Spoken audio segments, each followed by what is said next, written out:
Question को देखते हैं। अब अगर हम इस क्वेश्चन को देखते हैं तो इसमें हमें ये डायग्राम दी हुई है और हमें फोर्स फाइंड आउट करने के लिए कहा गया है सी डी, जे डी और जे के में। तो सी डी हमारा जो फोर्स है वो ये वाला है सी डी, है ना। तो force in C D, force in J D, ये जे डी में भी फोर्स हम फाइंड आउट कर सकते हैं। तो force in J D, then force in J K, तो फोर्स इन जे के, तो ये हमारे पास में फोर्स इन जे के भी आ जाएगा। और अब अगर हम इसमें फोर्स फाइंड आउट करना चाहते हैं तो हमको दिख रहा है कि यहाँ पे जो फोर्स फाइंड आउट करने के लिए कहा है वो एक जेड फॉर्म में है। ये यहाँ से F C D, C D से डी जे और जे से के, मतलब ये एक जेड फॉर्म में हमको फोर्स फाइंड आउट करने के लिए कहा गया है।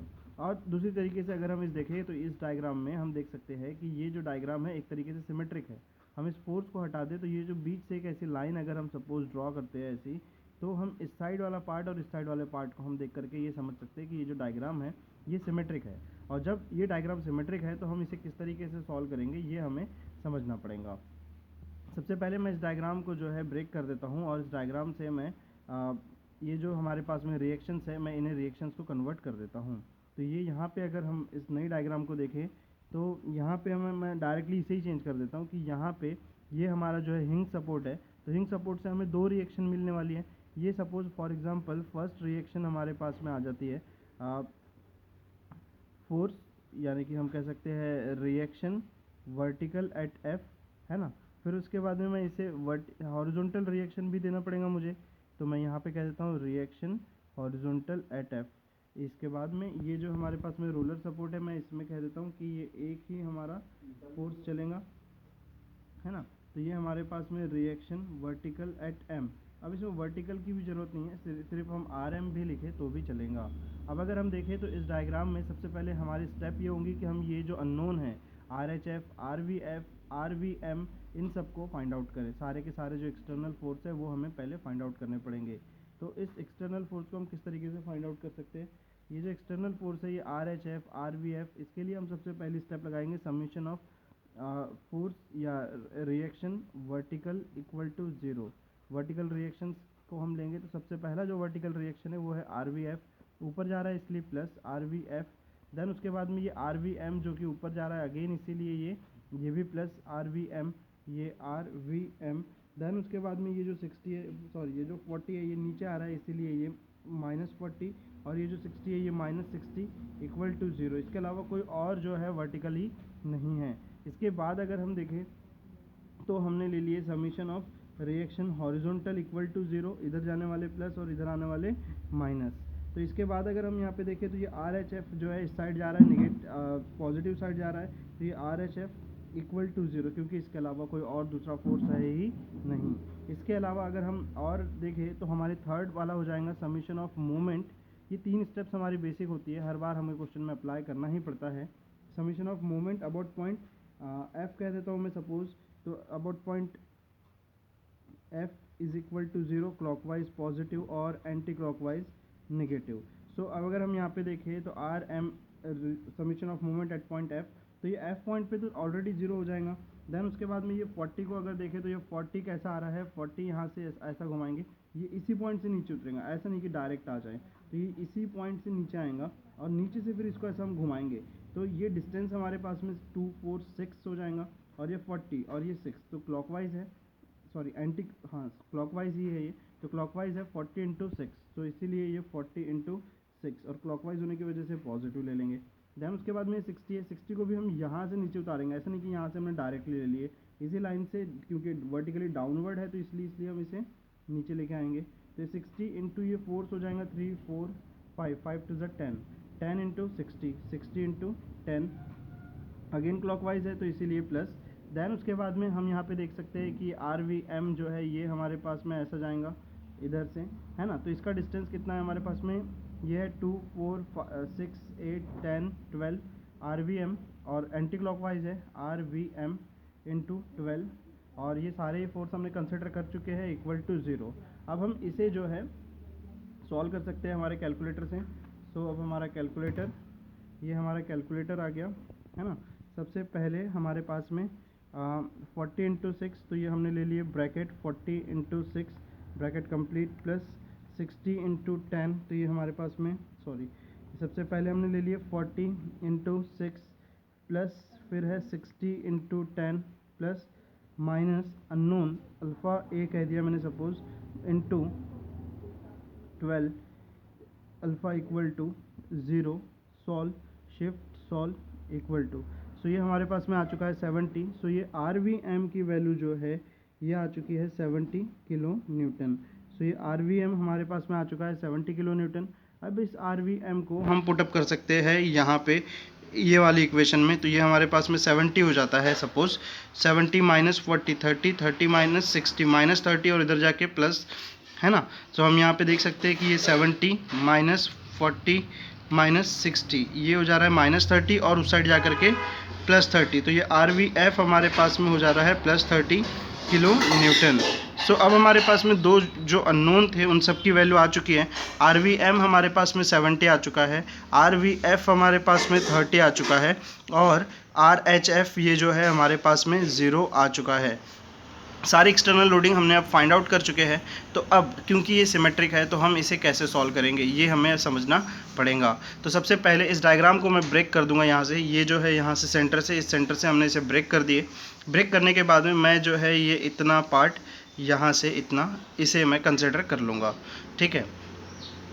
लोडिंग भी मैंने सिर्फ इन 3 मेंबर्स पे अलाउ की है, बाकी किसी पे अलाउ नहीं भी की है। तो ये यहाँ पे अगर हम देखें तो ये FCD ये जो है इस पार्ट को मैं अब यहाँ पे अलग से ड्रॉ कर लूँगा। क्योंकि ये डायग्राम सिमेट्रिक है। तो इसीलिए सबसे पहले ये कुछ ऐसा है, देन उसके बाद में ये ऐसा, ये ऐसा, ये यहाँ से हमारे पास में आ रहा है RVM जो कि 70 है। यहाँ पे हम देख सकते हैं कि ये ऐसा आ रहा है 60 है। देन ये E है, ये M है, ये L है, देन उसके बाद में ये D है और ये K है। और उसके बाद इधर ये हम देख सकते हैं ये 40 इधर आएगा, ये यहाँ पे C है, इधर J है, ये जुड़ा हुआ है। देन उसके बाद में ये force at CD, force at JD, force at JD। Then उसके बाद में इधर हम ऐसा देख सकते हैं कि फोर्स एट JK, है ना। ये इस तरीके से हो गया। अब सबसे पहले हम क्या करेंगे, तो ये जो हमारा फोर्स जो हमें निकालने के लिए कहा हुआ है वो निकालने के लिए कहा हुआ है किस तरीके से Z के फॉर्म में। ये हमारा Z बन रहा है। यहाँ तो बहुत नीट एंड क्लीन Z बन रहा है, कुछ और डायग्राम में ये सिंपल सा Z नहीं बनते हुए कुछ अलग टाइप का Z भी बन सकता है। तो इसमें अगर हम देखें तो ये FCDJK ये जो इस तरीके से आ रहा है। तो ये यहाँ पे हम सबसे पहले मोमेंट निकालेंगे, moment at D, moment at D। तो हम ये D पे सबसे पहले मोमेंट अगर निकालें तो हम देख सकते हैं सबसे पहले summation of moment at point D equal to 0, वही clockwise positive anti clockwise negative. तो ये D पे अगर हम मोमेंट निकालें, ये D जो है इस D पॉइंट पे अगर हम मोमेंट निकालें तो ये मोमेंट सबसे पहले तो जो D पे पॉइंट है वो ऑलरेडी 0 हो जाएंगे। मतलब ये जो FCD है ये जो D पे आ रहा है, ये JD जो है ये भी अगेन इसी पे आ रहा है, तो मतलब ये दोनों तो 0 ही हो गए, है ना। फिर उसके बाद में ये जो JK है ये ज़रूर हम इसका मोमेंट निकालेंगे, ये हम इसका मोमेंट ज़रूर निकाल सकते हैं। तो ये फोर्स JK जो है ये 2 है, तो ये JK हम कह सकते हैं कि ये इसकी तरफ आ रहा है। पहले हम इसको देख लेते हैं 60 वाले को। तो ये 60 वाला ऐसा आएगा, तो ये 60 है क्लॉकवाइज आ रहा है, 60 इंटू 2 कह सकते हैं हम इसे। तो ये 60 इंटू 2 क्लॉकवाइज आ रहा है इसीलिए पॉजिटिव। RVM हम ऐसा देख सकते हैं कि एंटी क्लॉकवाइज आ रहा है इसीलिए माइनस 70 इंटू यहाँ से लेके यहाँ तक का डिस्टेंस 2 और ये 2 4 हो जाता है, ये भी हो जाता है। ये दोनों हो जाने के बाद हम एक और फोर्स जो इस पे देख सकते हैं वो हम 40 को नहीं लेंगे क्योंकि सेंटर पे है, इसे हम नहीं लेंगे। तो ये 40 वाला हो चुका है, 40 वाले को हम नहीं लेंगे। उसके बाद में ये 2 पॉइंट तो हमारे वही है JK। अब अगर हम यहाँ पे देखें तो ये जो है हमारा नेक्स्ट फोर्स ये JK है ना। तो J से स्टार्ट हो रहा है तो इसलिए हम इसको ऐसा J से ऊपर ले जाएंगे। तो ये हमारे पास में कैसा आ रहा है, D की तरफ में कैसा आ रहा है, तो क्लॉकवाइज आ रहा है इसीलिए ये भी प्लस रहेगा। तो यहाँ पे ये जो है FJK force at JK into distance यहाँ से लेके हम यहाँ तक का डिस्टेंस देखेंगे जो कि 3 है, तो जो कि 3 है इंटू 3 और इस तरीके से ये हो गया 0। अब यहाँ से हम फोर्स एट जे के फाइंड आउट कर सकते हैं हमारे कैलकुलेटर के थ्रू। फोर्स एट जे के इक्वल टू, ये जो है हमारे पास में 60 इंटू 2, ये जो हो गया हमारे पास में bracket 60 into 2, then minus 70 into 4, 7 4 ज़ा 28, देन उसके बाद में plus F J K that is unknown into 3 into 3 alpha equal to 0। तो ये हो गया shift solve equal to, so ये एफ जे के आ गया है 53.333 किलो न्यूटन। ये हमारे पास में एफ जे के आ चुका है। अगर हमारे पास में एफ जे के है तो हमने सबसे पहले क्या किए, डी पॉइंट पे मोमेंट निकाले। जेड देखो ये जेड बना रहे ना ये, और फिर ये, अब हम जे पॉइंट पे मोमेंट निकालेंगे। तो हमारे पास अब आ जाएगा moment at J, moment at J, है ना। तो ये अब हमारे पास में summation of moment at J equal to 0, again clockwise plus anti clockwise negative. तो अब ये जे पे अगर हम लेंगे तो सबसे पहले जे पॉइंट पे ये आर वी एम ये ऐसा आएगा एंटी क्लॉकवाइज। तो ये हमारे पास हो गया 70 इंटू डिस्टेंस 246, ये हमारे पास हो गया एंटी क्लॉकवाइज नेगेटिव भी हो गया। देन इसके बाद में 60 इंटू 4 क्लॉकवाइज है, देन उसके बाद में 60 इंटू 4 क्लॉकवाइज है। देन जे पे अगर हम देखें 40 को कंसिडर नहीं करना है क्योंकि वो सेंटर का है। उसके बाद में जे पे हम देखेंगे एफ सी डी, सी से स्टार्ट होता है सी डी, तो ये सी से ये ऐसा आएगा, है ना। पहले सी आता है बाद में डी आता है अल्फ़ाबेट्स में, इसलिए ये ऐसा नीचे आएगा। तो F C D, force C D, अब ये कैसा आ रहा है तो एंटी क्लॉकवाइज आ रहा है, इसीलिए हम नेगेटिव ले लेंगे।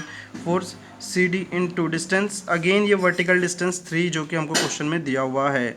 तो ये हमारे पास इस तरीके से इक्वल टू 0, इसके अलावा कोई और फोर्स है भी नहीं। तो अब हम यहाँ पे कैलकुलेटर से एफ सी डी की वैल्यू निकाल सकते हैं, जो कि हो जाएंगी हमारे पास -70 इंटू 6, देन उसके बाद में प्लस 60 इंटू 4, 60 इंटू 4, देन उसके बाद में minus unknown alpha into 3 alpha equal to 0, और ये shift solve equal to, so F C D हमारे पास में आता है -60 किलो न्यूटन।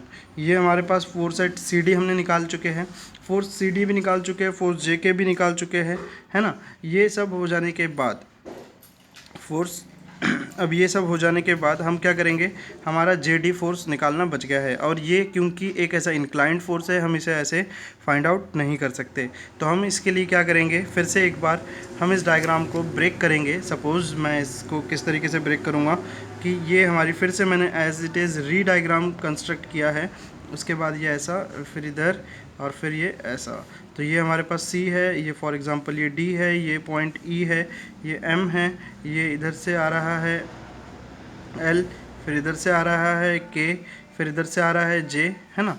तो ये यहाँ पे हमने कह दिए कि ये फोर्स एट CD, ये यहाँ पे हमने कह दिए फोर्स एट DK, नहीं ये तो कंसिडर ही नहीं होगा क्योंकि Z में वो है ही नहीं, इंक्लूड ही नहीं है, तो इसीलिए हम उसे इंक्लूड करें भी क्यों।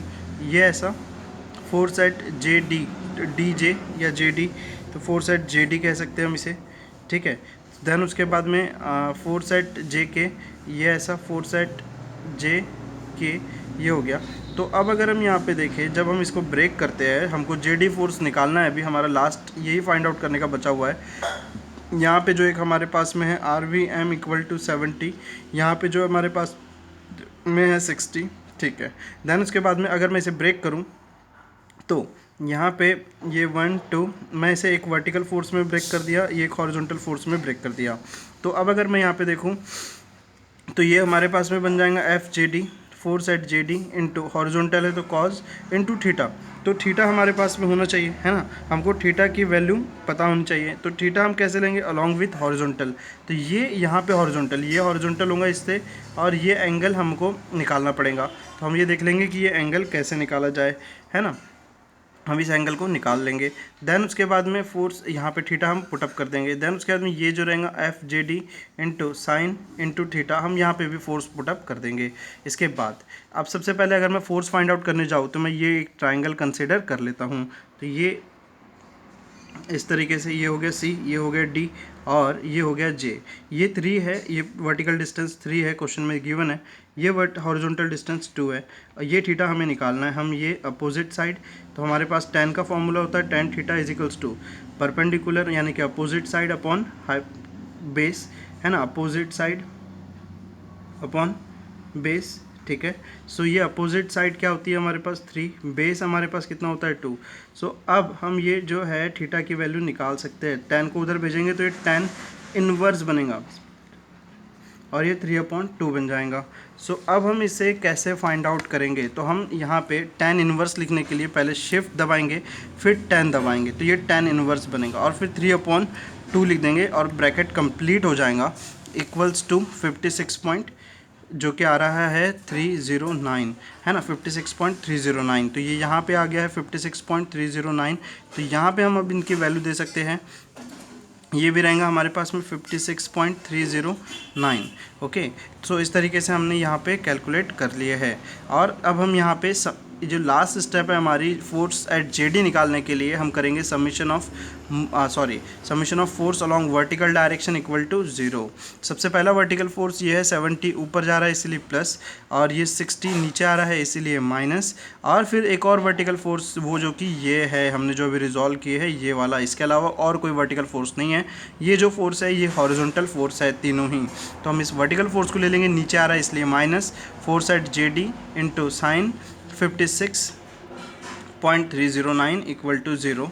और अब हम इसे कैलकुलेटर से सॉल्व करते हैं तो ये है 70 minus 60 minus force at J D alpha unknown into sine, और ये है 56.309 alpha solve equal to 0 shift solve equal to. So ये फोर्स एट जे डी जो हमारे पास आ चुका है ये है 12.01 किलो न्यूटन, और इसी के साथ हमने सब कुछ सॉल्व कर दिए है। इस क्वेश्चन में और मॉडिफाई करके ये कह सकता है कि बताओ ये टेंशन में है या कॉम्प्रेशन में, तो हमको समझ जाना ये प्लस में है मतलब ये टेंशन में है ना, जो ये माइनस में है मतलब ये कॉम्प्रेशन में है। बस इस तरीके से हम यहाँ पे इंडिकेट भी कर सकते हैं, और साथ ही साथ में ये पॉजिटिव है इसलिए ये भी टेंशन में है। आ रहा है समझ में? इस तरीके से हम इसे कर सकते हैं। सो हमारा ये क्वेश्चन कंप्लीट हुआ।